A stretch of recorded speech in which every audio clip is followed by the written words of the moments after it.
La sombre vallée n'a plus de terreur. L'âme consolée, je marche avec mon sauveur. Non, jamais tout seul. Non, jamais tout seul. Jésus, mon sauveur, me garde. Jamais ne me laisse seul. Non, non, non, non. Jamais tout seul. Non, jamais tout seul. Jésus, mon sauveur, me garde. Je ne suis jamais tout seul. L'aube matinière de lui bonjour. Jésus, ma lumière, m'éclaire toujours. Quand je perds de vue l'astre radieux à travers la nuit, Jésus me montre les yeux. Non, non, non, non, jamais tout seul. Non, jamais tout seul. Jésus, mon sauveur, me garde. Jamais ne me laisse seul.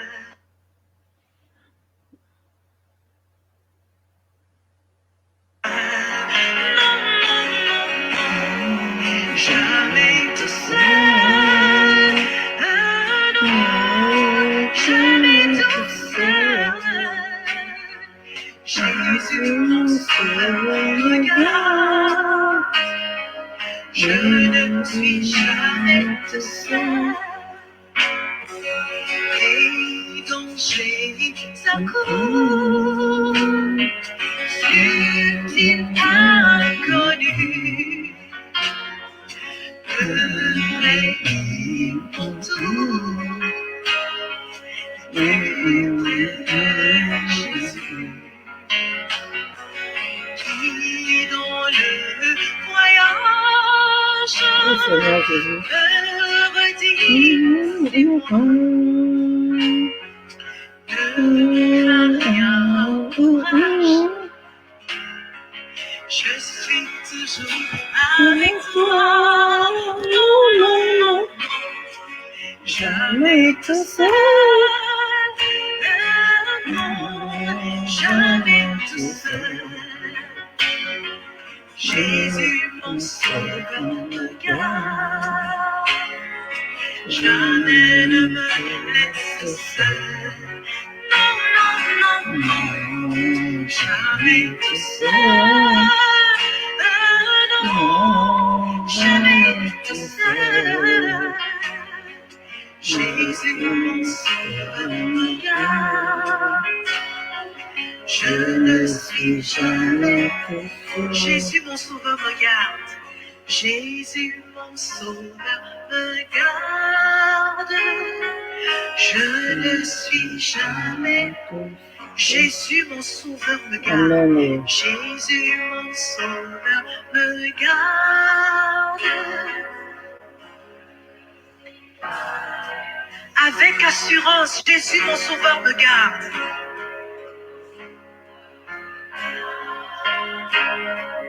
Je ne suis jamais tout seul. Non, jamais tout seul. Non, jamais tout seul. Jésus, mon sauveur, me garde. Jamais ne me laisse seul. Non, non, non, non. non, jamais tout seul. Jésus, mon sauveur, me garde. Je ne suis jamais tout seul. Jésus, mon sauveur, me garde. Je ne suis jamais tout seul. Gloire à Dieu. Merci. Merci, merci. Bonsoir tout le monde. Bonsoir le 237. Bonsoir aux combattants. Bonsoir tous ceux qui nous suivent de par le monde entier. Nous savons tous qu'aujourd'hui, c'est une journée pas comme les autres. Pas comme les autres. Parce que la douleur nous transperce la poitrine jusqu'au fond de notre cœur. Oui. C'est difficile. Et c'est quelque chose que nous prions pour notre pays. Et qu'il n'y ait jamais plus d'enfants. Jamais plus d'enfants. Parce qu'il a été question, hier c'était Garbo. On a fait tout ce que nous pouvons faire, mais je ne pouvais pas imaginer qu'après les enfants du Nord, après Garbo, ça devait devenir une habitude. Je suis très surpris de cette attitude-là et du comportement de ceux qui nous gèrent. Parce que maintenant, on ne veut pas savoir qui a tué, qui a assassiné les enfants, qui a. Ça ne servira à rien et ça ne ramènera pas nos enfants. Le problème maintenant, c'est lequel? C'est le suivant. Ceux qui n'ont pas pu faire leur boulot, le gouvernement qui est incapable de protéger sa population, le gouvernement qui se dit, ils ont regardé, ils préservent plutôt leur pouvoir, l'argent et tout, que de préserver la population. Oui, c'est ce gouvernement-là qui nous tue. C'est ce gouvernement-là qui est responsable de l'assassinat de nos enfants. Parce qu'ils n'ont pas fait leur boulot. Si ce gouvernement avait décidé d'en finir avec le nozo, nos enfants seront en vie. Les enfants de Garbo seront en vie. Nos frères qui sont tombés, que ce soit les soldats ou ces combattants qu'ils appellent les rebelles, ce sont nos frères. Ils seront en vie. Mais ils n'ont pas fait leur devoir. Le devoir du gouvernement. Nos soldats ne sont plus devenus les soldats de la population. Le rôle du soldat, qu'est-ce qui détermine le soldat? Le soldat est là pour s'occuper. Il préserve nos frontières de l'autre côté, il préserve partout par là, mais c'est d'abord la population camerounaise. Ils ne sont pas les soldats d'un gouvernement, les soldats d'une tierce personne. Parce qu'un gouvernement, là même, c'est trop dit. C'est que nos soldats sont là aujourd'hui. Nos enfants seront là.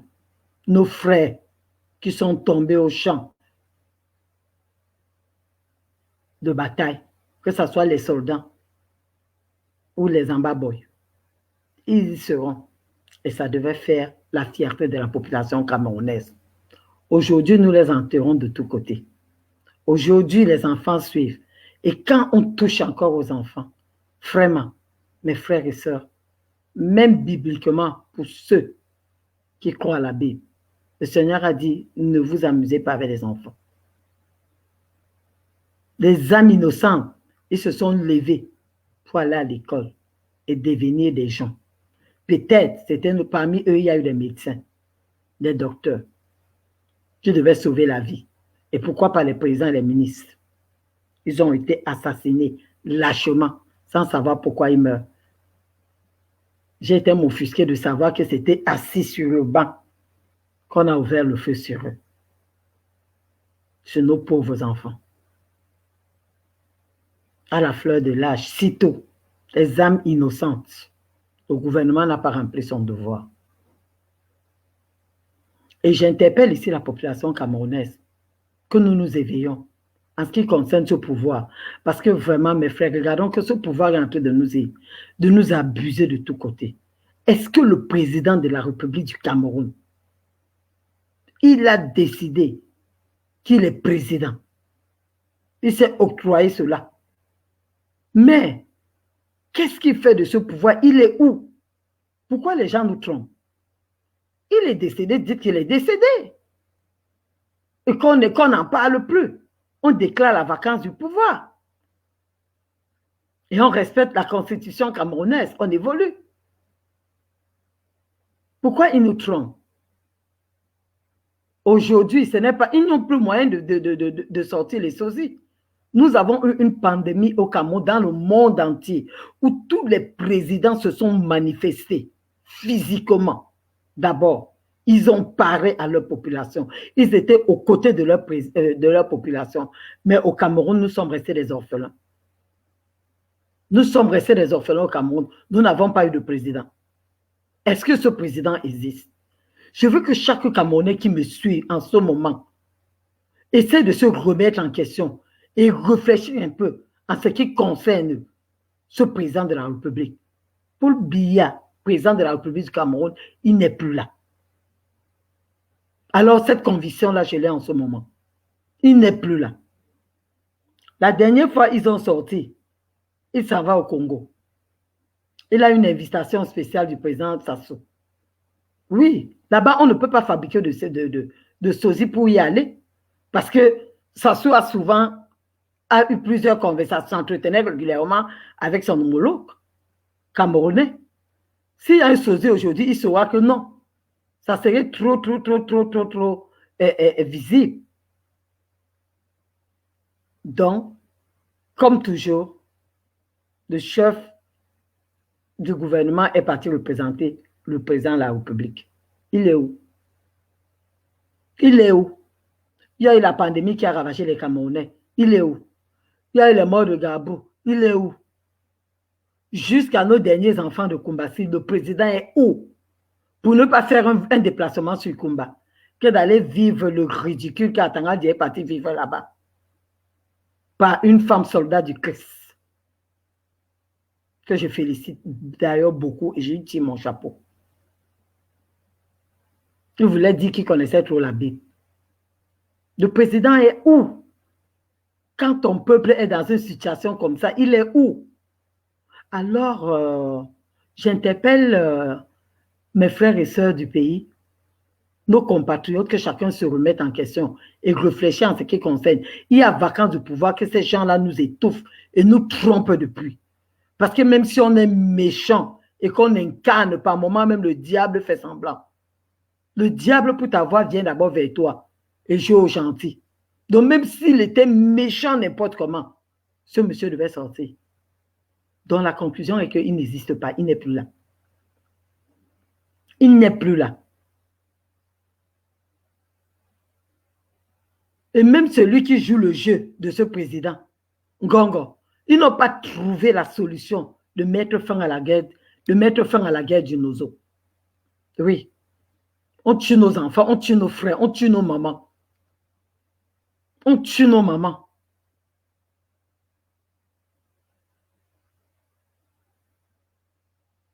Et nous sommes là, nous les regardons faire.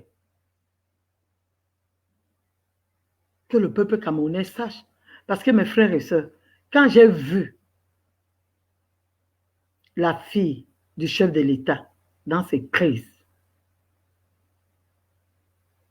elle a déclaré un mot. Si vous repartez, vous allez suivre. Elle dit, ils ont peur que je dise ce que je sais. C'est ce qu'elle avait dit. Ce secret, le secret c'était quoi? Ils ont peur que je dise ce que je sais. Elle a dit.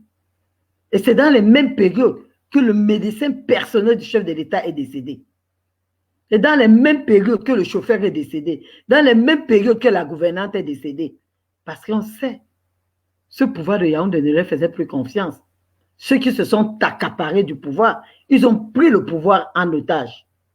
Ils ne faisaient pas confiance aux médecins du président Biya. C'est pour ça qu'ils l'ont tué. Ils ont parlé du Covid pour le taire. Oui. C'était le muselé pour toujours. La gouverneure qui a été tuée, assassinée par le Covid aussi, où ils prétendent du Covid, ils l'ont assassinée et ils parlent du Covid. Peut-être c'était une qui n'avait pas la langue dans la bouche.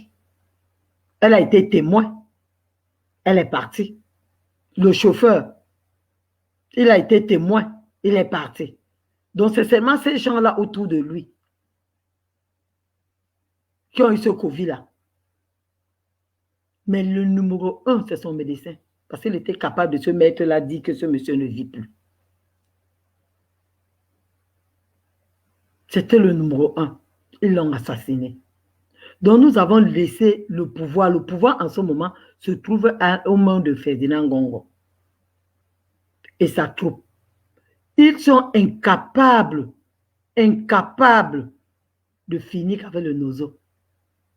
Des gens intelligents devaient même tout faire, sachant que ce chef d'État n'était plus là. Tout faire pour trouver des solutions adéquates à tous ces problèmes qui minent la population camerounaise. Ils ne font rien. Ils attendent quoi? On fait quand même semblant. On dit parfois en français, l'âne, il faut faire l'âne parfois pour avoir du son. Ah oui? Ils ne font rien. Et nous restons, nous les observons. Ils ont quelque chose. Le rouleau compresseur, la machine répressive, les soldats, nos soldats, payés par notre argent.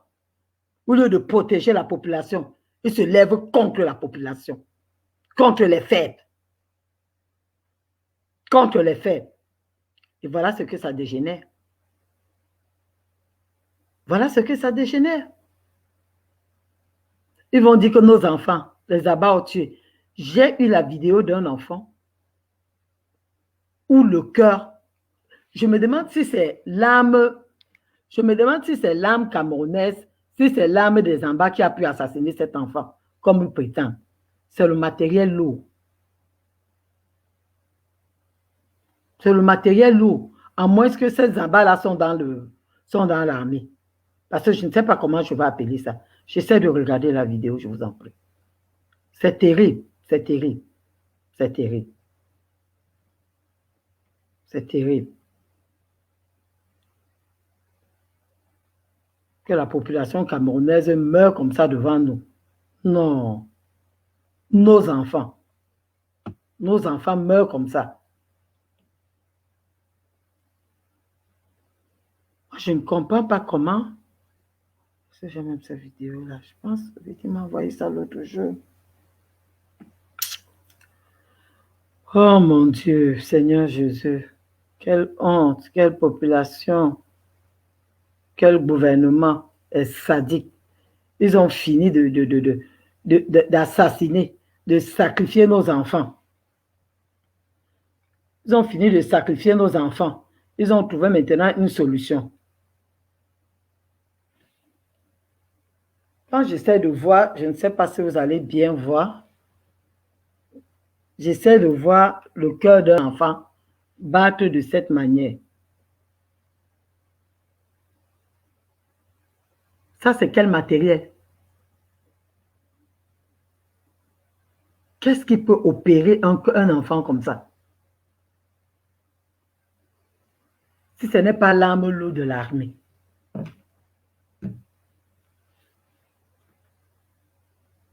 Ça, c'est des choses qui ne sont même pas bien à regarder, mes frères et sœurs. Oui. Il est temps que nous disons à ce gouvernement-là que Biya n'est plus là, qu'ils aient le courage de déclarer le plus rapidement la vacance de pouvoir et qu'on mette des gens qui sont capables, des confiants, qui vont se soucier du peuple camerounais. Nous sommes fatigués. Nous allons toujours dire comme ça, demain, ils vont sortir un autre cas. C'est bizarre ce que nous sommes en train de vivre, mes frères, mes sœurs.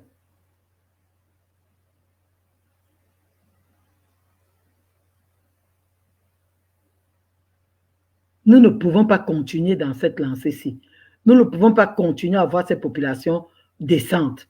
Nous nous sommes plaints que nos enfants, que nos frères descendent. Ils sont en train de toucher les enfants, les enfants. Je me plaignais avant par rapport au crime rituel. Mais aujourd'hui, qu'ils arrivent dans une salle de classe Ils finissent ses enfants avec du matériel lourd. Un gouvernement responsable, je le dis, et je le dis régulièrement, un gouvernement responsable, s'il y a même, comme ils appellent, une bande d'armée, s'ils ont leurs soldats pour lutter, ça va. Mais ils sont partis chercher encore une autre bande armée. Et maintenant, leur armée même, avec du matériel lourd, pour lutter contre les autres. Et ces gars-là sont protégés par l'armée, puisqu'ils utilisent le matériel de l'armée pour venir tuer et finir le peuple camerounais. Oui. C'est de ça qu'il est question là maintenant. Ils ont l'audace de dire qu'on fait des enquêtes. Nous allons confier l'enquête à quel gouvernement? Ils ont tué les gens au nord. Ils ont dit que ce n'était pas au Cameroun, c'était au Mali. Oui, ils avaient dit que c'était au Mali. Il s'est avéré après que c'était nos soldats. Et j'ai visité une page Facebook où l'un des soldats qui tuait même, il est marié, père d'enfant. Père d'enfant. Tu laisses ton enfant dans la maison, tu vas assassiner un bébé sur le dos de sa mère. Mes frères et sœurs, vous allez dire que le diable encore, l'enfer existe. Non, non, non, non, non, non, non. Les diables, tous, ils se sont déversés sur la terre. Ouais. Ils se sont déversés sur la terre. Pour qu'un soldat, pas un, pas deux, ils étaient, je crois, 3 ou 4. Ils décident de finir 2 femmes, 2 enfants, avec le foulard, attacher le visage d'une fillette et la battre. Quel est ce cœur? Quel est ce cœur? Quel est ce cœur? Quel est ce cœur? Vous allez dire que ce sont les humains?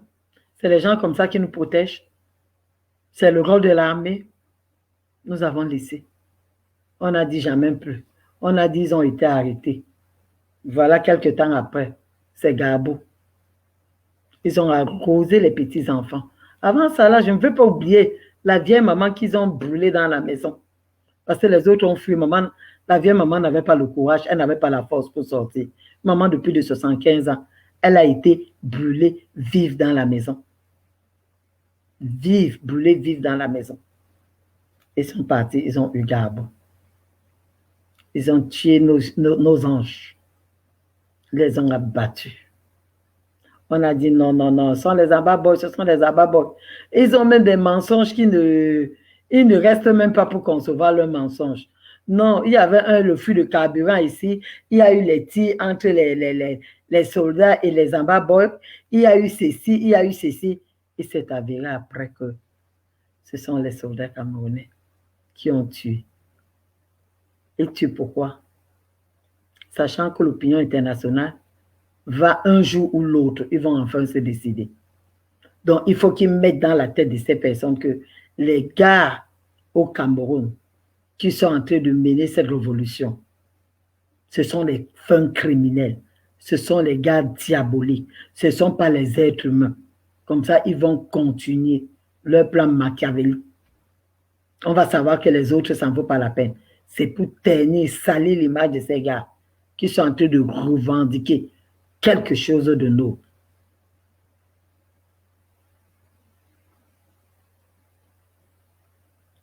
C'est ça. C'est pour ça qu'ils tuent les enfants, pour qu'on puisse accuser les autres. Parce que quand on tue les enfants, quelqu'un qui a même la pierre à la place du cœur, il va se retourner, il va dire non, ils ont fait fort. Non, non, non. Ils ont réfléchi maintenant. Leur cible, ils ont déversé sur les enfants. Nous sommes en train de nous plaindre. S'il faut parler même encore de toutes ces choses-là. Aujourd'hui, vraiment, j'ai l'habitude de crier quand je fais les directs. Mais aujourd'hui, je suis dépassée. Je ne peux même pas crier. Je ne peux pas crier. Non. Je ne peux pas crier. Parce que quand il faut regarder l'attitude de ces criminels, de ces sadiques, depuis le matin, c'est comme ça qu'ils nous traitent. C'est comme ça qu'ils nous traitent. Ils tuent, ce n'est pas aujourd'hui. Ils tuent, sont pour compter le nombre de Camerounais, depuis le coup d'État raté de 84 jusqu'à aujourd'hui. Oh. Tomber sur le coup de cette balle. Pas de maladie, non. Pas la négligence dans nos centres hospitaliers parce que nous n'avons pas d'équipement, non. Mais ceux qui sont tombés, criblés de balles, que l'argent de nos contribuables a acheté. Oui, ils sont nombreux. Ils sont nombreux. Que ce pouvoir arrête. Ils ont trop tué. Depuis qu'ils sont en train de réfléchir pour trouver une solution en ce qui concerne leur pouvoir, tant qu'ils n'ont pas encore de cette, sinon jusqu'à maintenant là, ils n'ont pas trouvé de solution, qu'ils comprennent qu'ils n'auront plus une autre solution, qu'ils aient le courage, l'amabilité de déclarer la vacance de pouvoir, libérer le peuple camerounais. Nous étions un peuple neutre. Nous étions un peuple qu'on indexait comme exemple en Afrique. Aujourd'hui, nous sommes devenus la hérésie de l'Afrique. Même dans les blagues,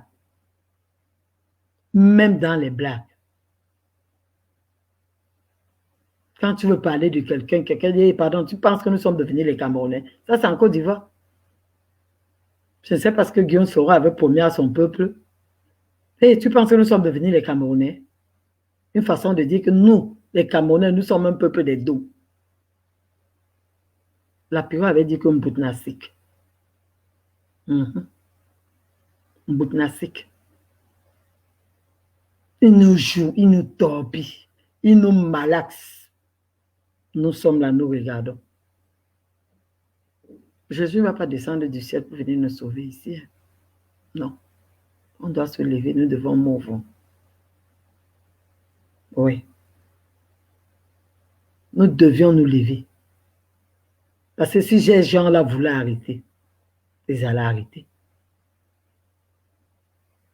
En 86, nous avons marché. Nous sommes sortis. Nous nous sommes virtuels au Cameroun. Nous avons tout fait pour demander au début la conférence nationale. Il a refusé de nous donner la conférence nationale. Et quelques temps après, en voyant les pays voisins à côté, nous avons dit non, pas la conférence nationale. Nous avons besoin d'une conférence nationale souveraine. Alors là, il a compris que non, les gens s'y font faire fort. La conférence nationale souveraine, non, pas ici. J'ai dit et je maintiens, ça reste sans objet. Ça reste sans objet pour le Cameroun. Après tous nos efforts que nous avons essayé de faire à l'époque, les villes mortes, le combat ici, Cap Liberté et autres, nous nous sommes battus. Il a accepté une conférence nationale qu'il a appelée lui-même la tripartite. Nous sommes allés à Yaoundé. Pour que quelque temps, il modifie la constitution. Le mandat présidentiel était limité. Le mandat présidentiel était limité au Cameroun. Il ne devrait plus se présenter pour un nouveau mandat. Si ce monsieur n'était pas un homme vraiment égoïste, vous allez me dire qu'en plein de 38 ans, en plus de 38 ans de pouvoir, ce monsieur n'a pas regardé autour de lui à gauche, à droite, trouver même quelqu'un à qui il peut faire confiance comme il a été choisi dans les années 82. Il n'a regardé personne autour de lui pour dire que toi, vas-y, je te soutiens. Comme Aïd l'avait fait jadis. Il n'a pas retrouvé. Donc c'est un démon. Avec les cornes comme ça là. C'est un démon. C'était, parce que je crois même pas qu'il vit. Oui. Parce qu'il devait trouver quelqu'un auprès de lui. Dire que vas-y, je te soutiens. Et soutenir cette personne. Même sa mascarade qu'il fait là.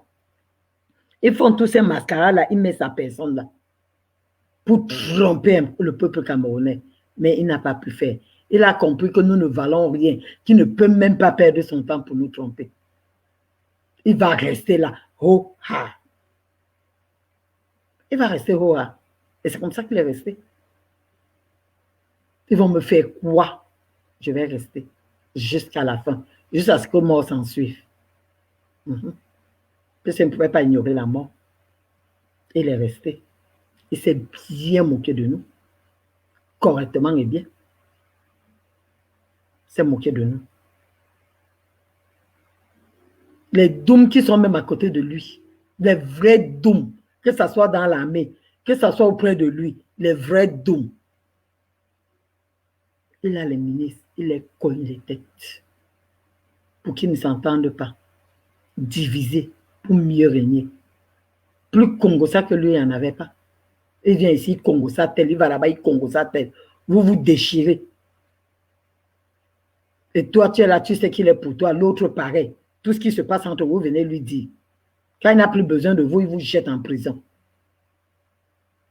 Ses compagnons d'hier. J'ai dit que ce monsieur a les cornes comme ça sur sa tête. Il avait les cornes sur sa tête. Parce que quand je vois ceux qui le supportent aujourd'hui, là, l'incapacité. Les Camerounais sont tellement incapables qu'il est resté le seul Camerounais à mieux gérer la nation. Pour finir dans les tueries en tuant nos enfants. Donc nous étions trop incapables qu'on ne pouvait rien faire. Nous avons continué dans ce domaine-là. Nos enfants payent le prix aujourd'hui. Tu vas rester chez toi. J'ai vu la panique à Limbe. J'ai vu la panique à Boya, à Moutengene. Dans cette panique, ces enfants enfuyants pouvaient tomber sur un véhicule, se faire écraser par un camion. Parce que c'est psychose dans leur tête de tuerie. C'est là, on ne peut pas les enlever ça. Si dans un pays, l'enfant ne peut plus se lever, aller à l'école normalement, nous voulons quoi? Nous avons un pays. Nous avons une nation. Je ne crois pas. Je ne crois pas. Je pense que le président Biya est parti avec sa malchance. Que ceux qui pensent tenir ce pouvoir-là nous libèrent le plus rapidement possible. Qu'ils nous libèrent le pouvoir et que tout se passe, qu'on essaye d'arranger ce pays pour qu'une fois, nous ayons aussi une nation. Une nation. Je vois les totos, les feignants, les têtes vides, les têtes de noix se mettre aujourd'hui, supporter ce régime dictatorial. Quand je dis régulièrement ici que le Cameroun, il y a 30 ans de cela, le Cameroun d'aujourd'hui ne vaut pas le Cameroun il y a 30 ans. Nous avons des grandes structures à l'époque, des grandes entreprises. Rien que s'il fallait parler de la Camer qui nous appartenait 100%. Parler de la Camchip, de la régie Fécam, à Lucam. Ils sont nombreux. Ils sont nombreux. Nous n'en avons plus aujourd'hui. On avait des banques qui fonctionnaient. La BICIC, Paribas, Standard Chartered Bank. On avait des grosses banques. Eux-mêmes, ils ont usé de leur pouvoir. Faire des emprunts dans cette banque-là, ne plus rembourser. Ces structures ont fermé. Le Cameroun est resté l'ombre de lui-même.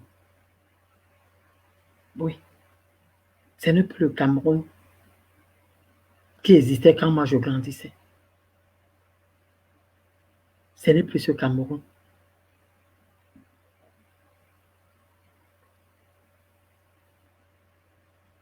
Parce que chacun a la fierté. Les gens se lèvent aujourd'hui, ils voyagent, ils vont à l'Occident. Pourquoi? Nos frères tous les jours meurent dans l'océan parce qu'ils veulent aller se chercher à l'Occident.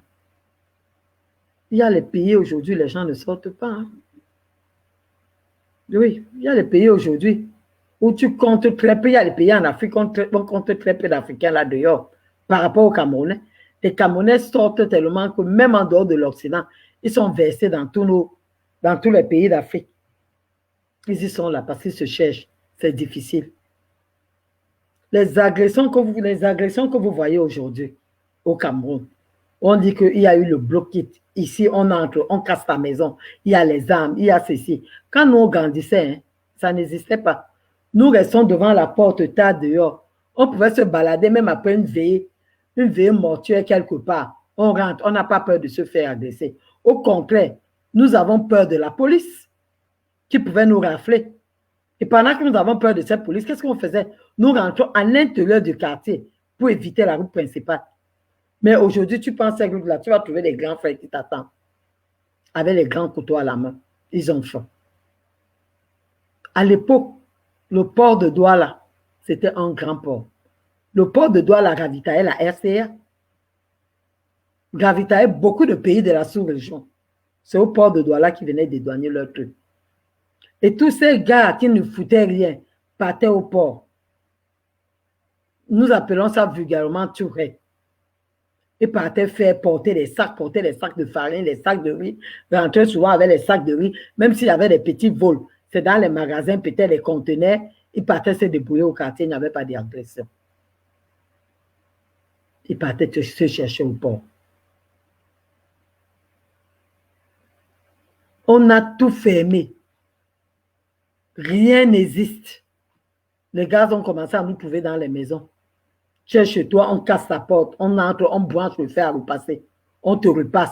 Parfois, on vient, on te menace, on viole ta femme devant toi, on viole ta fille devant toi. Et prendre ton argent et partir. Nous, on n'a pas grandi dans cette condition-là. Nous n'avons pas grandi dans cette condition-là. Ça n'existait pas. Non. Tout ce que nous, on appelait bandits partaient se débrouiller au port. C'était les débrouillards du port.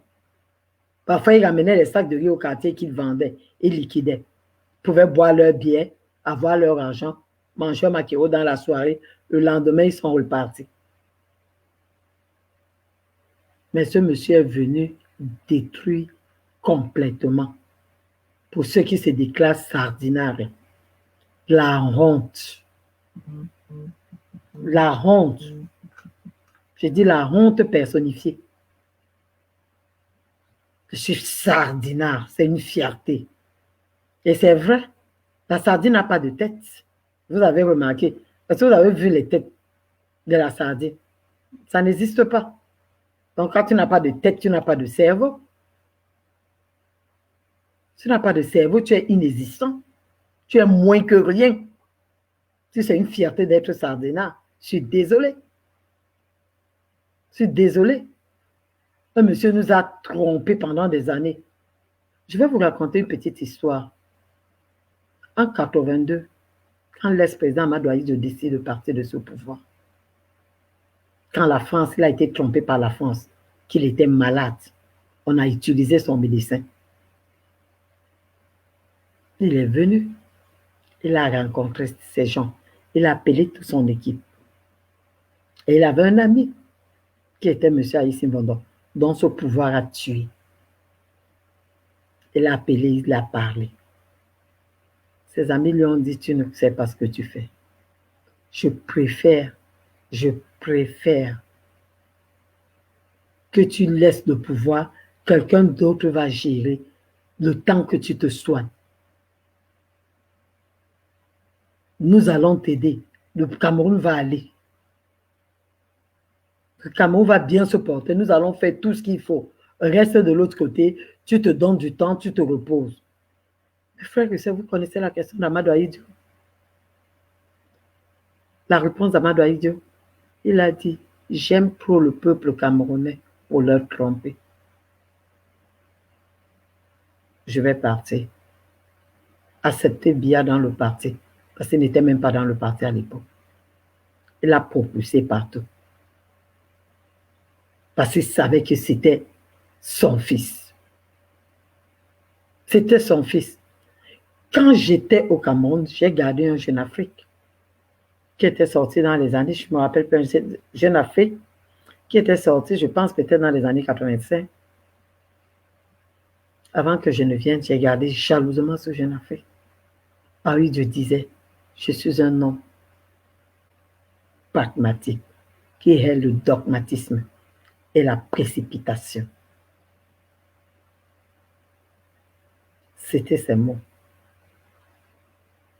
Et il disait, après tout ce phénomène qui s'est passé en 84, il a dit, J'ai gardé, j'ai réchauffé un serpent dans mon sein pendant 15 ans.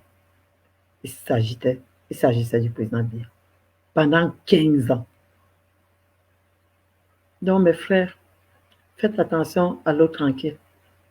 Parce que là, ici, ils étaient des gens comme ça. Biya était le Jean calme, un séminariste.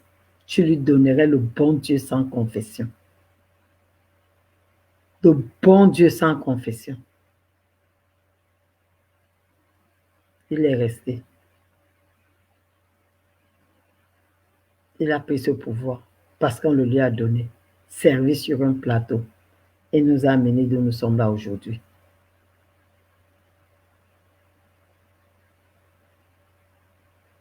Quand nous a amenés d'où nous sommes là aujourd'hui, il était capable.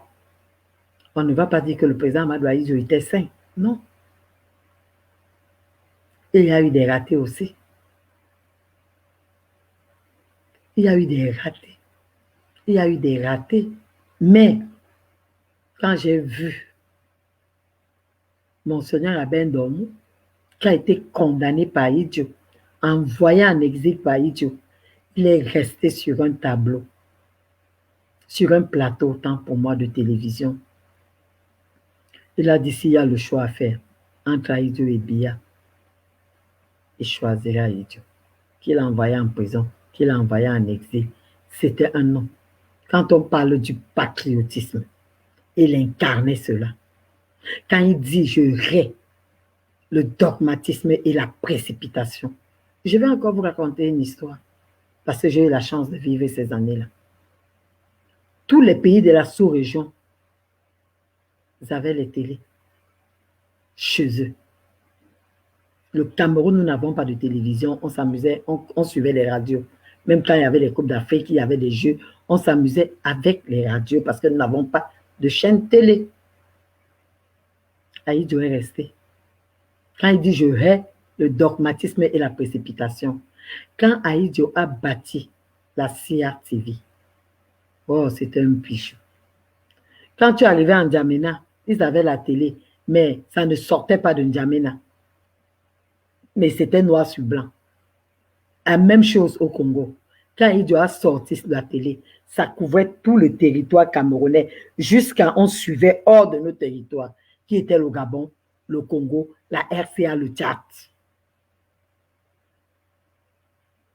Pour dire, quand il dit qu'il hait le dogmatisme et la précipitation, il n'est pas pressé pour faire quelque chose. Quand il le fait bien. Bien. Il a laissé l'argent. Il a laissé la caisse noire. La dernière fois, je parlais de ses réalisations. Et la manière de sa mort, pourquoi il meurt. Quand il partait du Cameroun, il y avait l'argent du pétrole qu'il ne touchait pas. Pas cette histoire qu'on prend l'argent du pétrole aujourd'hui, ça va dans le ventre de tel. C'est tel ministre qui a ça. Ils se partagent comme chacun se taille la part de lion. Non, l'argent du pétrole était gardé dans une caisse où au temps d'Ahidjo, on appelait la caisse noire de l'État. C'était boué. Boué. Quand Ahidjo était là, quand il est parti, la FMI courait après les pays africains. Parce que tu vois, les gens qui veulent faire des prêts d'argent, ils veulent avoir des bénéfices au-dessus. Courait devant les pays africains. Mais on a dit, il n'y aura pas de FMI au Cameroun. Ahidjo savait parce qu'il a laissé la caisse noire de l'État pleine. Il n'y avait pas de FMI. Il a dit là, et même ce président, Biya, il avait osé dire qu'il n'y aura pas de FMI au Cameroun. Il y a l'ancien premier ministre, qu'on a surnommé après la vache qui rit, Issa Hayatou. On a obligé qu'il saute ce monsieur, le premier ministre à l'époque, parce qu'il avait dit qu'il n'y aura pas de FMI au Cameroun. On connaissait que la caisse noire de l'État était pleine d'argent. Les gens sont arrivés là comme si c'était des... Vous voyez un peu quelqu'un qui a fait peut-être un mois sans s'asseoir manger et il tombe subitement sur la nourriture. C'est comme ça qu'ils sont remplis les poches. C'est comme ça qu'ils sont remplis les poches.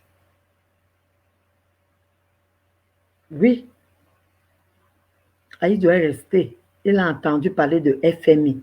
Sa femme, l'ex-première dame, Madame Germaine Ahidjo, Elle a demandé que même les journaux, il était toujours en train d'acheter au Sénégal, acheter les journaux pour lire.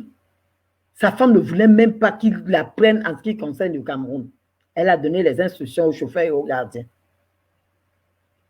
Quand Ahidjo a lu que le Cameroun est à la FMI, Ahidjo a fait une crise cardiaque, il est mort. Ça, c'est l'origine de son décès. J'ai visité le chez lui au Sénégal. J'ai été sur sa tombe au cimetière de Yoff, à Dakar. C'est comme ça qu'il meurt. Parce qu'il a appris qu'il y a eu le Cameroun est entré finalement à la FMI. Et il a vu ce qu'il a travaillé. L'argent qu'il avait mis de côté est parti comme ça, on a flambé. Il a eu une crise cardiaque. Il est mort. Parce qu'il avait travaillé. Et je vous dis, quand il est parti, les gens disaient, oh, 900 milliards, il est parti avec ses... Il est parti sans argent. Sans argent. Je vous le dis, j'ai rencontré sa femme à Dakar. Elle habite aux Amadi. J'ai rencontré son épouse. J'étais avec une des filles Ekoko qui l'a interpellée et qui disait, oh, elle était sage-femme et la maman Ekoko ici était sage-femme, c'était des amis. Elle dit, je suis la fille de maman Ekoko, c'est le chauffeur qui a remarqué, nous a appelé vers elle. Je ne vous dirai pas la voiture qu'elle était dedans avec le chauffeur. Pour une première dame, que son mari est mort avec de l'argent. La chance qu'ils ont eue, c'est qu'il y avait une clinique qu'elle avait construite et que sa fille gère cette clinique-là. Quel argent il a laissé? Quel argent ils ont resté avec? Ils n'ont pas resté avec l'argent. Quand on parle d'un président patriote, il était patriote. Autant d'ailleurs, un ministre ne pouvait pas voler parce que lui-même n'était pas voleur. Il n'était pas voleur. On disait que ces ministres ne regardaient même pas, ne lui regardaient pas dans les yeux. Nous avons vu tous les anciens ministres d'Ahidjo. À l'époque, quand j'étais en 90 dans l'UNDP, il y a eu l'ancien ministre Tétan qui nous encadrait dans l'UNDP. Ils ont eu quoi? Ils n'ont rien eu. Mais imaginez seulement un seul ministre de Biya, les bijoux qu'ils construisent, ce qu'ils laissent, ce qu'ils achètent pour leur épouse, pour leur concubine, pour ne pas dire épouse. Il y a une maison en plein balai qu'un ministre a acheté, c'est 200 millions de ceci pour sa concubine. Elle a travaillé quoi? L'argent des contribuables camerounais.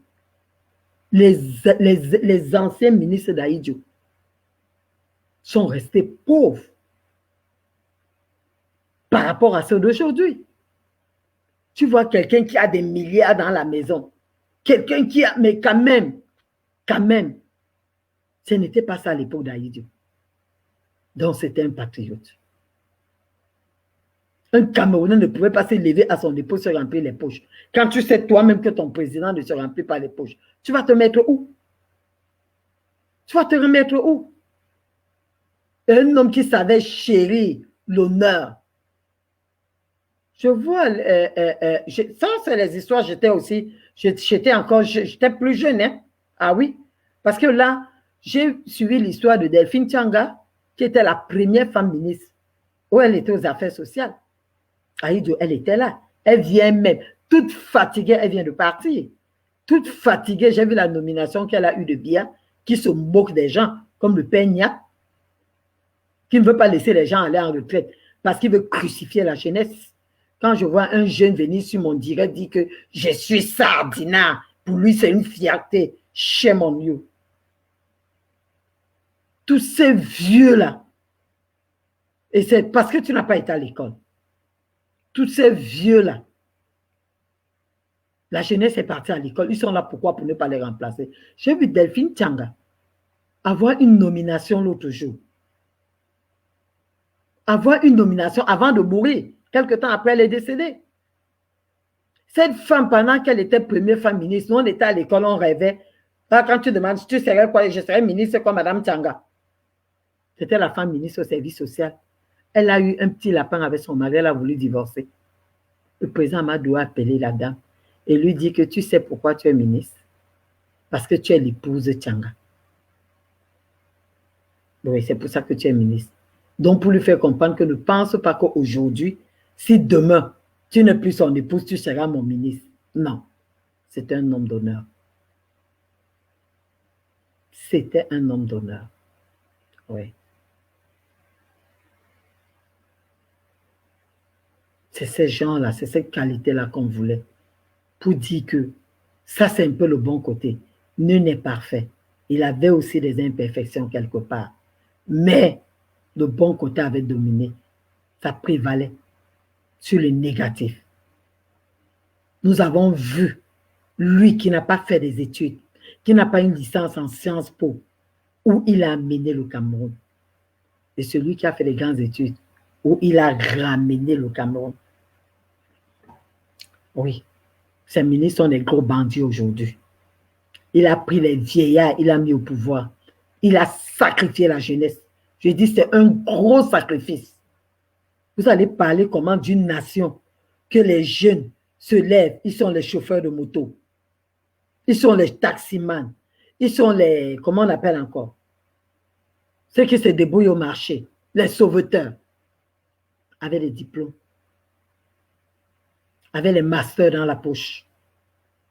Voilà où le gouvernement Biya a réduit la jeunesse camerounaise. Et tu vois les jeunes qui se mettent là, supporter la bêtise. Supporter la bêtise. Il y a les pays aujourd'hui. Vous avez vu le Nigeria, comment ils sont en train de gréver. Mais le Nigeria, c'est un bijou. Le Nigeria, c'est un bijou. Il y a parfois, vous voyez les films tournés au Nigeria, rien que les avenues, les routes, mais non. Mais malgré cela, ils sortent aujourd'hui pour revendiquer. Nous ne valons rien. La route, il n'y en a pas. J'ai eu la grâce, le privilège d'être auprès du président, l'ancien président de l'UNDP, M. Samuel Ebois, qui disait à l'époque, il était secrétaire général à la présidence. On a sorti l'argent pour la route Douala-Yaoundé, qui devait être l'axe, comme les grandes avenues que nous avons ici à l'Occident. L'argent était déjà de côté. Le marché était signé. Et l'argent sorti de la caisse de l'État est de côté. Et ce n'était pas, c'était les highways, comme on appelle ici. Oui, les routes à double sens.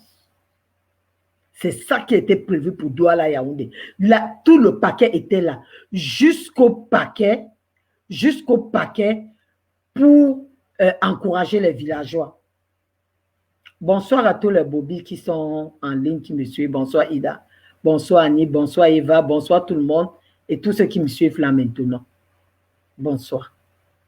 Je dis, cet argent-là était vraiment mis de la côté. La route était une route à double sens. Alors vous avez vu, il dit moi, il a dit ça lors d'un meeting en 90 à la salle de fête d'Aqua. À l'époque, on parlait du directoire des partis politiques. Il était le président. Il a dit l'argent, quand il nous parlait comment la caisse noire de l'État était pleine. Et l'argent de la route, le tronçon, Douala-Yaoundé, était de côté, sorti de la caisse. Et le marché déjà donné. Kabila est venu. Son ministre a pris, parce qu'au Cameroun, pour avoir un marché, quand tu vas conquérir un marché, la personne qui va te donner le marché va te dire que si le marché coûte 10 millions, si le marché coûte 10 millions, il va te dire que, OK, dans les 10 millions, tu me donnes 4. Tout court, hein, pour te signer le marché. Et le marché de 10 millions, tu me donnes 4 millions. Les 4 millions, il est pénal, il ne fait rien. Toi, tu prends 6 millions. Dans les 6 millions, il te faut ton bénéfice. Il faut livrer le marché. Tu vas rendre quel travail? Tu ne vas rien faire. Le plan qu'on va te donner, tu vas diminuer. J'ai vu une honte la dernière fois où quelqu'un a posé une route au Cameroun où il y a une grande pluie. L'eau a balayé le goudron de côté. L'eau a balayé le goudron. Le goudron s'est emporté comme ça, retiré. La terre est restée. Oui, parce que pour te donner un marché au Cameroun, ça se monnaie. Un marché de 10 millions. La personne a 4 millions, tu as 6 millions, tu te débrouilles avec. Et comme tu ne veux pas perdre, tu vas faire du bricole. Et la personne qui va venir réceptionniser le marché, tu vas donner sa part peut-être d'1 million. Pour qu'il voit le bricole, il se tait. Il signe que tout a été bien fait. Et c'est là le Cameroun. C'est là d'où nous partons. Voilà autant de choses qui devaient nous pousser à dire, à nous offusquer face au pouvoir. Et ils sont en train de continuer. Regardez la maison que Ferdinand Gongo a ici, aux États-Unis. Regardez sa maison. Il y a eu les valeureux Camerounais. Il y a eu les valeureux Camerounais qui ont pris, les valeureux Camerounais qui ont filmé cette maison, qui a un coût de 600, combien? 600, plus de 600 000 $. Il a ça aux États-Unis et sa soeur vit à l'intérieur. Sa soeur vit à l'intérieur. Combien de Camerounais souffrent? Combien de Camerounais n'ont rien, n'ont pas à manger? Combien meurent dans les hôpitaux parce que les hôpitaux ne sont pas équipés? Un pays où une dame va faire 4 bébés, elle perd les 4 bébés parce qu'il n'y a pas de couveuse. À combien s'élève le prix d'une couveuse? Si on veut prendre l'argent pour venir enterrer 600 000 $ aux États-Unis pour ne pas vivre dedans, s'il fallait monter une entreprise au Cameroun avec cet argent-là, ça devait embaucher combien de Camerounais? Ce n'est pas la main-d'œuvre camerounaise. Ils viennent enterrer l'argent ici. Parce qu'ils savent que si ça change, ils viendront couler les beaux jours. Mais je ne pense pas que le gouvernement américain vous donnera le visa d'entrée. Parce que nous nous œuvrons pour cela. Oui, vous n'allez pas entrer si ce pouvoir tombe. Vous n'aurez aucun visa pour entrer aux États-Unis. Ça, je suis désolé. Parce que nos sénateurs suivent tout ce qui se passe au Cameroun. Ils suivent tout à la lettre. Le peuple camerounais souffre. Les gens sont là. Ils prennent de l'argent. Ils mettent dans les poches. Quand vous voulez parler, ils vous tuent. Ils prennent de l'argent. Ils sacrifient la jeunesse. On voit un père, président du Sénat. Monsieur Niat est assis. Il n'arrive pas à marcher. On le tient. Si déjà le corps là a lâché, qu'en est-il de son cerveau? Si son corps même a lâché, il ne peut plus s'élever, se déplacer comme il veut. Le cerveau est où? Il fait quoi? Si ce n'est pas qu'on te mette là à côté, photographie, pour la forme. Et d'autres s'occupent, sachant que ce n'est pas le bon boulot. Ils sont là seulement pour anéantir le peuple, asphyxier le peuple. C'est là où ils sont. La jeunesse a été à l'école. Nous avons vu les pays aujourd'hui où les jeunes sont aux affaires. Mais ces jeunes-là ne sont pas aux affaires au Cameroun. Les jeunes ne sont pas aux affaires au Cameroun. Non. Les vieux sont là, les coulards, ils n'arrivent pas. Donc, comme ils veulent aller en retraite, on leur dit, tu pars où? Reste là. Regardez le président de l'Assemblée. Regardez le président du Sénat. Regardez le président de la Cour constitutionnelle. Pour ne citer que cela. Et regardez la jeunesse camerounaise qui a été à l'école. Regardez la jeunesse camerounaise qui a été à l'école. Qu'avons-nous fait pour mériter un sort pareil? Notre pays, on torpille. Notre économie est par terre. On a enterré notre économie. Nos enfants, on les enterre. La jeunesse camerounaise, on enterre. Qu'est-ce qu'il y a? Qu'est-ce qu'il y a? Qu'est-ce que ce pouvoir nous... Pourquoi ce pouvoir nous torpille de cette manière? Il n'est pas là aujourd'hui. Déclarer l'État, que quelqu'un d'autre vienne construire le Cameroun et élever l'étendard de notre pays plus haut que ce que nous sommes en train de suivre, de vivre. Il est inadmissible que quelqu'un va se lever, voir le Cameroun, il y a 30 ans aujourd'hui, penser derrière que le Cameroun aujourd'hui ne veut pas le Cameroun. Je me rappelle dernièrement lors d'un discours du président élu Maurice Kamto, qui disait que même s'il faut changer les choses aujourd'hui, il faut d'abord chercher à ramener le Cameroun où le Cameroun était il y a 20 ans. Donc, on ne peut même plus s'élever et dire que nous allons prendre l'envol. Non, l'envol, c'est pour où? Il faut d'abord chercher à avoir, à être dépassé. Déjà, nous étions hier, ce n'est plus ça. Ce n'est plus ça. les jeunes qui ont été à l'école. Tu vois un jeune qui a été à l'école. Il a la matière grise là. Parce qu'il a trouvé une opportunité. Comme le jeune frère Cabral Libi. Il a trouvé une opportunité. Il s'est assis dessus. Moi, je mange. C'est la politique camerounaise. Des ventres-l'eau. Moi, je mange. Si le Cameroun là veut, ça tombe. Ça fait quoi? Moi, j'ai ma part pour ma famille. C'est assuré. Mais je vous dis, mes frères et sœurs, l'avenir a toujours été incertain. Nul ne maîtrise l'avenir. Je vais vous dire, Bokassa, le bandit que vous voyez, la RCA, là, c'est un pays qui était couvert de diamants. De diamants. Les Français se sont déplacés, venir s'asseoir là-bas.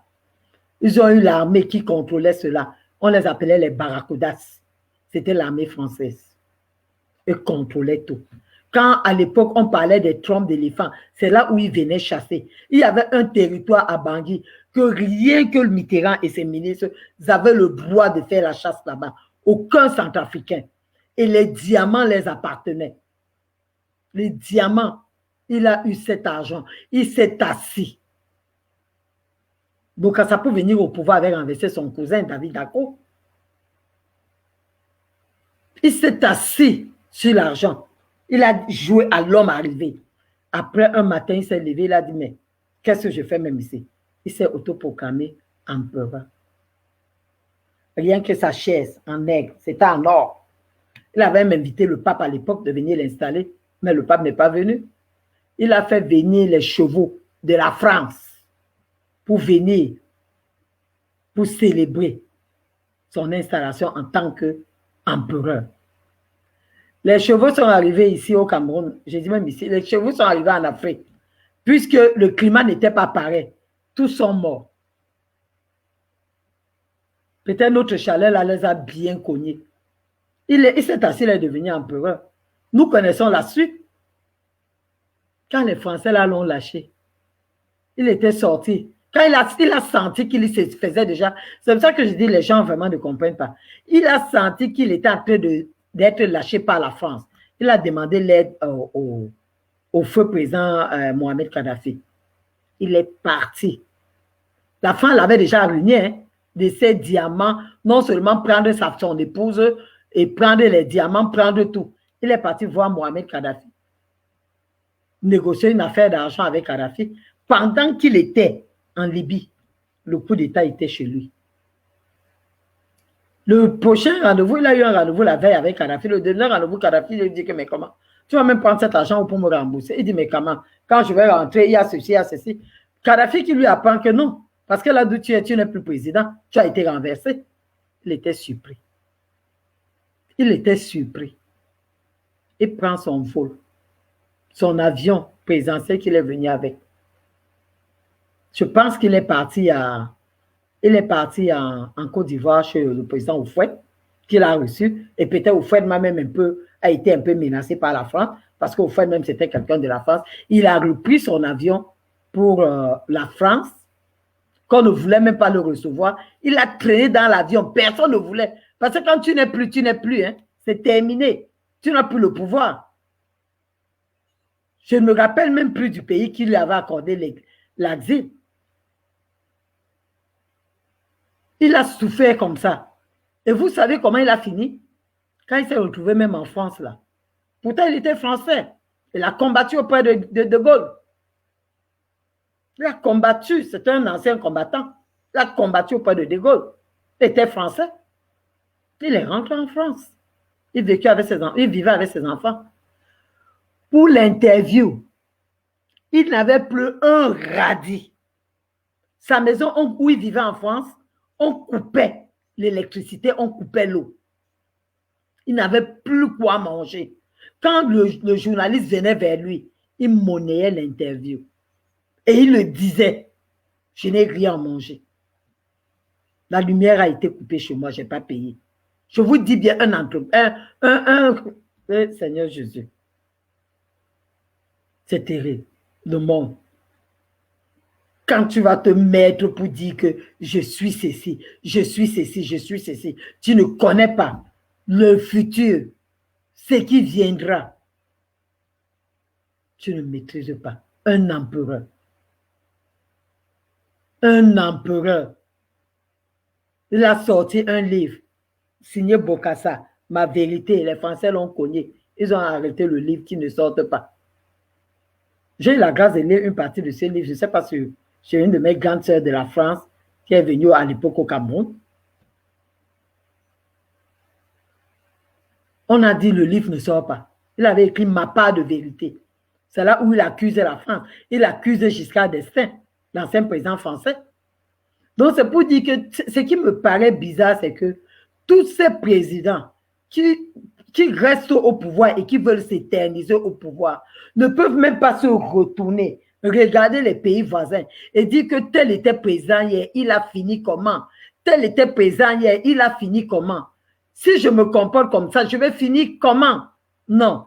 Il paraît que quand on devient président, on perd la mémoire normale. Et il y a une autre mémoire qui te vient à la tête. Parce que je ne comprends pas. Notre président Biya pouvait se référer à Bokassa. C'est qu'il a eu. Voilà, Hissène Habré. Hissène Habré, la même chose. Vous avez vu comment on l'attachait pour l'amener au tribunal. Il ne voulait pas sortir. Et je vais vous dire quelque chose. Je vous ai dit une fois sur une de mes directs.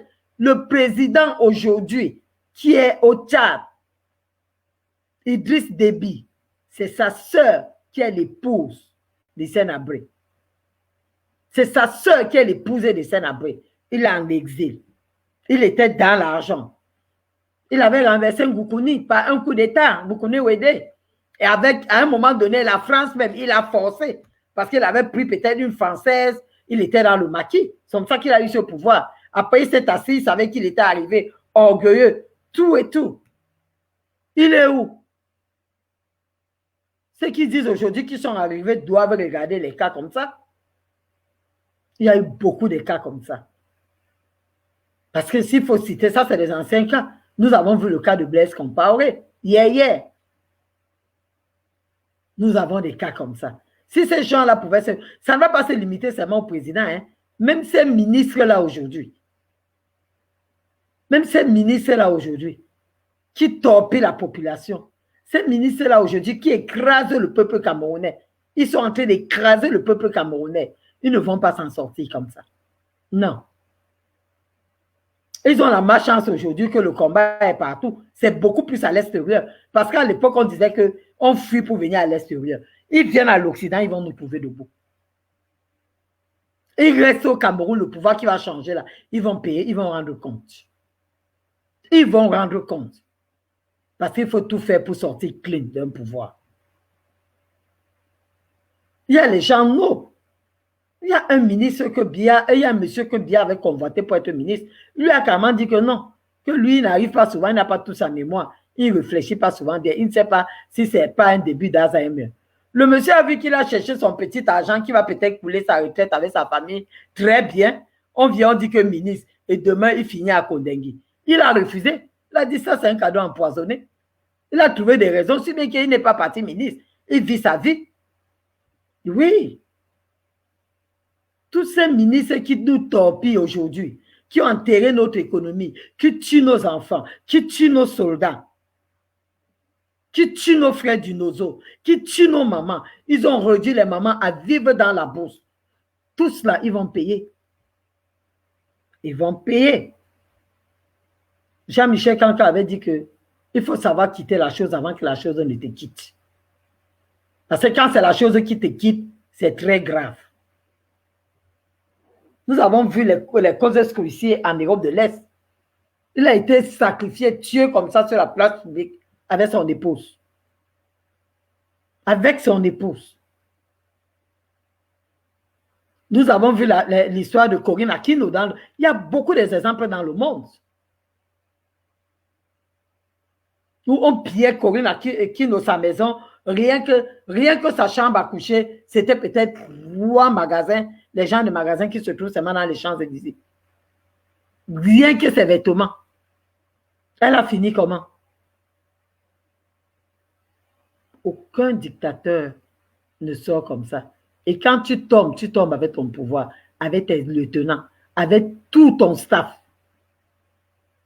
Parce qu'on se dit aujourd'hui que si des gars étaient des gens qui ont ne serait-ce qu'une descente, quelque chose pour ce pouvoir, le cœur encore, humain, l'humanité, un grain d'humanité en eux, ils pouvaient changer la donne au Cameroun. Ils pouvaient changer la donne au Cameroun. Ils ne l'ont pas fait. Ils ne le feront pas. Et le Cameroun arrive de ça aujourd'hui-là. Ils ne le feront pas. Pourquoi? Parce qu'ils pensent à eux. Ils pensent à leur famille. Ils s'en foutent des enfants qui meurent. Déjà qu'ils sont en train de sacrifier. Ils envoient les gens kidnapper des enfants pour leur fin démoniaque. Et ça beuve de leur sang. Comment ils vont se déranger? Ils s'en foutent. Ils vivent. Bon, dans l'instant mi-temps, l'anglophone par moment dit wata na wata. Le temps là va arriver. Et ce n'est même plus loin. Ce n'est plus loin. Parce que le peuple camerounais doit comprendre aujourd'hui que nous n'avons pas de président de la République. C'est un bateau sans président. Il faut enlever ce monsieur du secrétaire général à la présidence. Il faut l'enlever le plus rapidement. Il faut qu'il nous dépose ces choses-là. Ça n'existe plus. Et que la France essaie de se quitter derrière notre pays. La France n'a pas d'amis. S'ils avaient voulu même que ce monsieur remplace Biya depuis, il l'aurait fait. Donc lui-même, il n'est pas dedans. Ils sont en train de chercher. Ils ne trouveront pas. Ils ne vont rien nous imposer. C'est le peuple camerounais qui va choisir, qui va conduire son destin. C'est le peuple camerounais, pas la France. Non. Il nous revient, nous Camerounais, de choisir notre leader. C'est ça. C'est de ça qu'il est question. Parce que si nous arrivons dans un endroit où on se lève, on tue les enfants aujourd'hui. Vous sortez, vous criez, vous marchez, vous faites tout. Demain encore, on tue. Vous sortez, vous criez. Qui pouvait imaginer qu'après Gabo, on devait encore s'asseoir aujourd'hui pour parler de Cuba? Qui pouvait imaginer cela? Et nos sœurs de 237. Moi, j'ai vu les femmes aujourd'hui. J'ai vu la sœur Miss Paronso avec les triangles dehors, avec quelques femmes. Pourtant, c'est des choses que toute femme qui se dit femme mère devait être derrière. Les femmes devaient être nombreuses. Manifester leur ras-le-bol. Qu'elles arrêtent de dire que c'est chez le voisin. Qu'elles arrêtent de dire que ce n'était pas chez moi. J'ai dit la dernière fois, quand on se lève ici, on crie nozo, nozo, nozo. Nous avons vu l'une des fois ici. La dernière fois, c'est une petite fille de 13 ans qui s'est fait violer par 2 policiers à Douala. Ce n'était pas dans le nozo. Hein. Donc voilà qu'elle est restée loin à Douala, c'est venu la trouver. Même nos soeurs que les sous-préfets tuent là. C'est toujours parce qu'ils savent qu'ils ont des personnes au gouvernement qui les soutiennent. On ne va rien leur faire s'ils tuent. On s'en fout. C'est justement pour ça qu'ils peuvent faire tout ce qu'ils veulent. C'est la raison pour laquelle ils peuvent abuser de cette population. Raison pour laquelle ils peuvent tuer nos enfants comme ils veulent. Parce que le peuple ne va jamais se lever.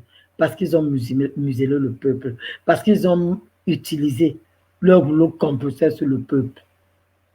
En disant que si vous sortez, on envoie l'armée. L'armée qui était supposée être avec la population. Aujourd'hui, la population se trouve face à son armée au Cameroun. Face à son armée. Un toto d'Israéliens, meilleur ami de Ferdinand Gongo, qui entraîne le BI, qui est le représentant, qui est je peux dire le patron du BI, un Israélien. Il a tout l'argent des contribuables camerounais investi aux États-Unis. Il n'a que des maisons, le genre de maisons que les grands acteurs ou les grands joueurs de volley, tous ces stars américains-là, c'est le genre de maison-là qu'il a ici, avec notre argent. Il vit entre l'Amérique, l'Israël et le Cameroun. Meilleur ami à Ferdinand Gongo. Il tient l'armée camerounaise. Bon, Gongo s'est dit que comme j'ai ce monsieur-là, j'ai le Cameroun. Oui, j'ai l'armée. Ils contrôlent l'armée. Pourtant, il y a les pays où même un simple caporal se lève. À l'époque de Sankara, avant que son ami, le diable, n'entre dans son ami pour le tuer. À l'époque de Sankara, ça s'est passé comment? À l'époque de Sankara, ça s'est passé comment? Ils se sont levés, ils étaient jeunes, les capitaines. Ce sont eux qui avaient renversé le gouvernement de la Haute-Volta et prendre le pouvoir. Est-ce que dans ce pays, il n'y avait pas de généraux? Donc, même un simple capitaine. Au Libéria, nous avons vu des sergents prendre le pouvoir.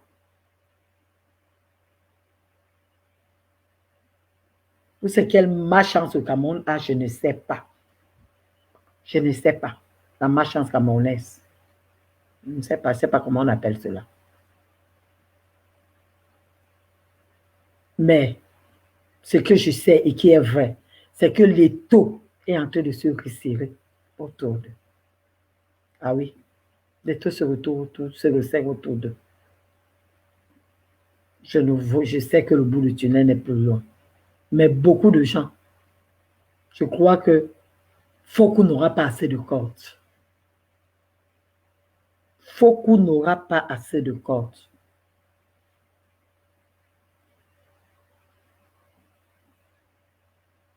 Fokou n'aura pas assez de cordes. Parce que quand ça va finir au Cameroun, là, non, je ne sais pas.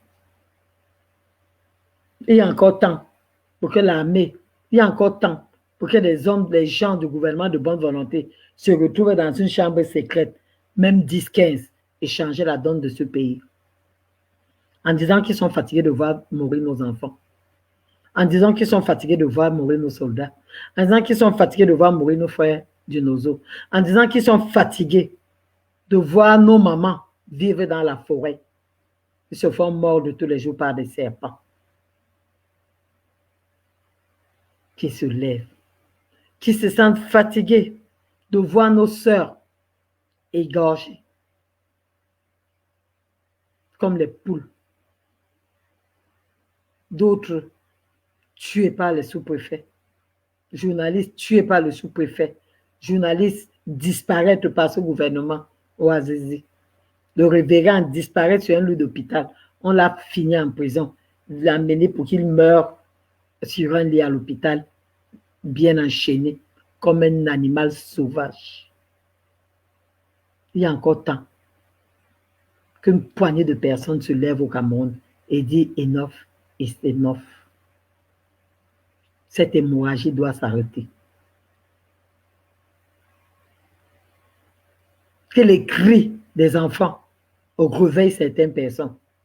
Les derniers cris que ces enfants ont donnés avant de se séparer, que leur corps ne se sépare de leur âme. Que ce cri-là réveille beaucoup d'entre nous. Beaucoup plus parmi ceux qui tiennent ce pouvoir-là. Ces cris d'enfants-là, qui sont assis dans leur salle de classe, bang! Tous ont eu les derniers cris avant de s'en aller. Que ces cris-là les atteignent et leur réveillent.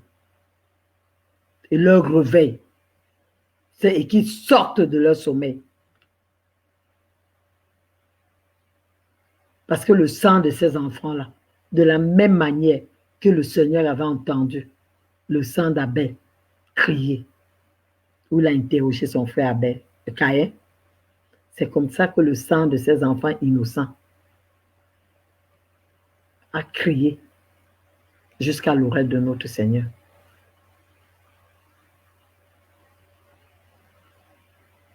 On avait fait des enquêtes sur Gabou.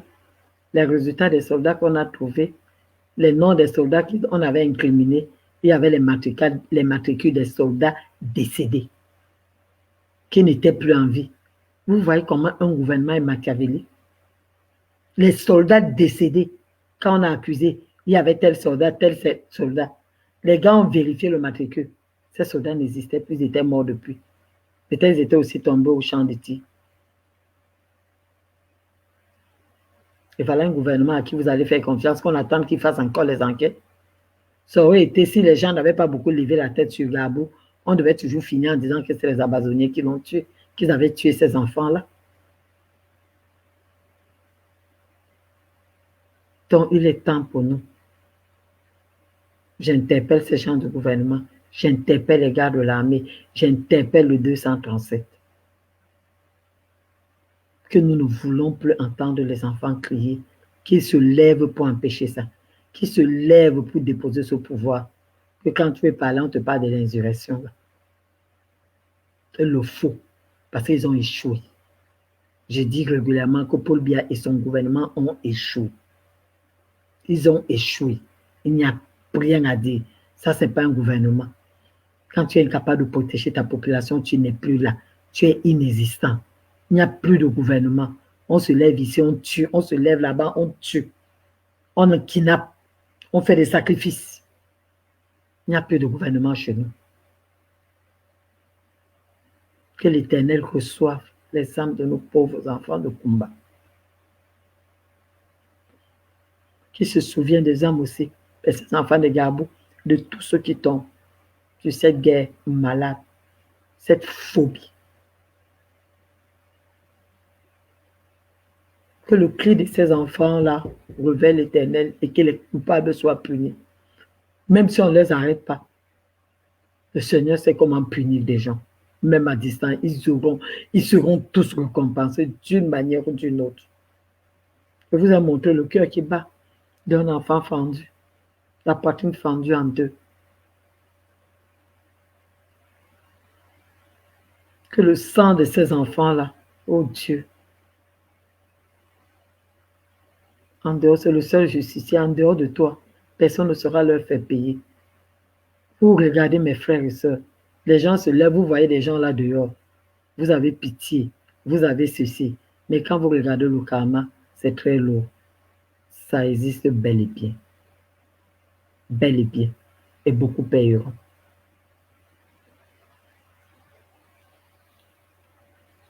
Je ne saurais terminer sans adresser encore mes sincères condoléances une fois de plus à toute cette famille, à la grande famille camerounaise, y compris moi-même,